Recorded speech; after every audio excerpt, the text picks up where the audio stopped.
Yes, good evening everyone. So welcome back to our session. So right now in this session we are going to discuss about the how to improve the strength of a magnetic field. ఇది జనరల్గా చిన్న oral class కాబట్టి బోర్డును మనం use చేయట్లేదు.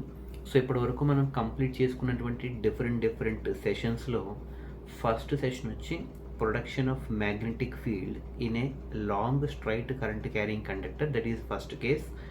And second కేస్లో production of magnetic field in a circular coil or circular loop, that is the second case.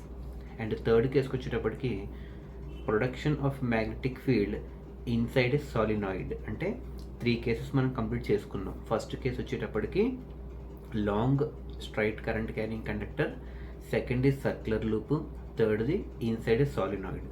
3 కేసుల్లో మనం 3 డైరెక్షన్స్లో మనం మ్యాగ్నెటిక్ ఫీల్డ్ ఎలా ప్రొడ్యూస్ అవుతుందో మనం ఆల్రెడీ కంప్లీట్ చేసుకున్నాం. ఫర్ ఎగ్జాంపుల్ ఫస్ట్ కేస్ అంటే ఏంటి, long straight current carrying conductor తీసుకుంటే మనకి మ్యాగ్నెటిక్ ఫీల్డ్ అనేది కాన్సెంట్రిక్ సర్కిల్స్ రూపంలో డెవలప్ అవుతుందని చెప్పుకున్నాం.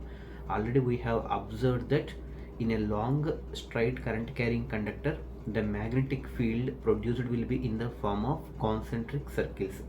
సో దాని యొక్క డైరెక్షన్ మనం ఎలా ఫైండ్ అవుట్ చేస్తామో కూడా చూసాం, అవునా కదా, by using right hand thumb rule. So దాన్ని ఏమంటాం, రైట్ హ్యాండ్ థంబ్ రూల్ ఉపయోగించి మనం ఫైండ్ అవుట్ చేస్తాం.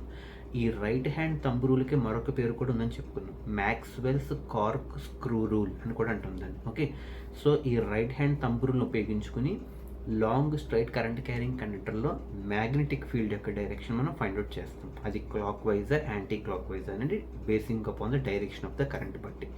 సో సెకండ్ కేసులో సర్క్యులర్ లూప్ అనమాట. సర్క్యులర్ లూప్ తీసుకున్నాం అంటే the same straight current carrying కండక్టర్ని వీ హ్యావ్ కన్వర్టెడ్ ఇంటూ ఈ సర్క్యులర్ లూప్ కింద కన్వర్ట్ చేసి దాన్ని సెంటర్లో ఒక యాక్సిస్లో తీసుకుని, సో రెండు వైపులా కూడా అంటే యాక్సియల్కి ఒకవైపు యాక్సియల్కి మరొక వైపు కూడా 2 డైరెక్షన్స్లో కరెంట్, ఒకటి అప్వర్డ్ డైరెక్షన్ ఇంకో డౌన్వర్డ్ డైరెక్షన్ చేసి మనం యూనిఫామ్ మ్యాగ్నెటిక్ ఫీల్డ్ ఉంటుందని చెప్పి ప్రూవ్ చేసాం, అవునా కదా. అంటే inside the circular loop we will be able to find the magnetic field will be uniform in nature. Uniform is nothing but the lines will travel in straight and that too all the lines will be in the parallel.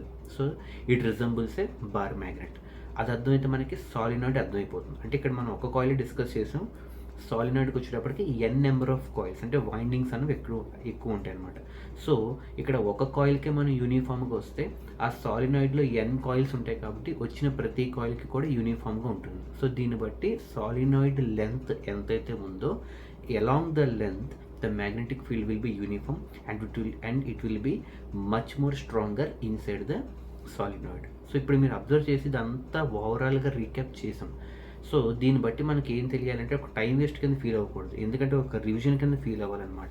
అయితే ఇప్పుడు మనం 3 కేసుల్లో కూడా అంటే long straight current carrying conductor చూసాం, and అలాగే next ఈ circular loop చూసాం, అలాగే థర్డ్ ఈ సాలినాయిడ్ చూసాం. ఈ 3 కేసుల్లో కూడా మనకి ఈ మ్యాగ్నెటిక్ ఫీల్డ్ క్రియేట్ అవుతుంది. అది దాని యొక్క స్ట్రెంగ్త్ మనం ఎలా పెంచవచ్చు, how can we improve the strength అంటే ఒకటి ఏ కేస్ అయినా అవ్వచ్చు, అది స్ట్రైట్ కరెంట్ క్యారింగ్ కండక్టర్ అవ్వచ్చు, అలాగే సర్క్యులర్ లూప్ అవ్వచ్చు, సాలినాయిడ్ అవ్వచ్చు. ఫస్ట్ ఫ్యాక్టర్ మనం depending upon the passing of current యొక్క పాసేజ్ బట్టి మ్యాగ్నెటిక్ ఫీల్డ్ అనేది ఉంటుందన్నమాట.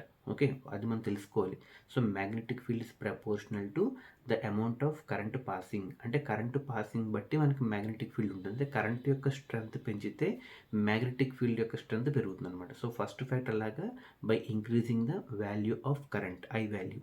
అండ్ అలాగే second N number of turns కనుక పెంచితే, ఓకే, టర్న్స్ పెంచినా కూడా మనకి ఆ టర్న్స్ తగ్గట్టుగా కరెంట్ వెళ్తుంది కాబట్టి మళ్ళీ టర్న్స్ పెంచినా మళ్ళీ మనకి మ్యాగ్నెటిక్ ఫీల్డ్ అనేది ఇంప్రూవ్ అవుతుంది. అంటే ఫస్ట్ ఫ్యాక్టర్ వచ్చి కరెంట్ వాల్యూ బట్టి, సెకండ్ ఫ్యాక్టర్ వచ్చి నెంబర్ ఆఫ్ టర్న్స్ బట్టి. అంటే టర్న్స్ పెంచినా కూడా మ్యాగ్నెటిక్ ఫీల్డ్ యొక్క స్ట్రెంత్ పెరుగుతుంది, కరెంట్ పెంచినా కూడా మ్యాగ్నెటిక్ ఫీల్డ్ యొక్క స్ట్రెంత్ పెరుగుతుంది. ఈ రెండు మనం గుర్తుపెట్టుకోవాలన్నమాట. Okay, how can we improve the strength of a magnetic field అంటే either we can increase the passing of electric current I value or we can increase the N number of turns. అంటే మనం turns అంటే N value పెంచినా మనకి magnetic field యొక్క value పెరుగుతుంది, current value పెంచినా కూడా మ్యాగ్నెటిక్ ఫీల్డ్ పెరుగుతుంది. అంటే B is proportional to I and B is proportional to N.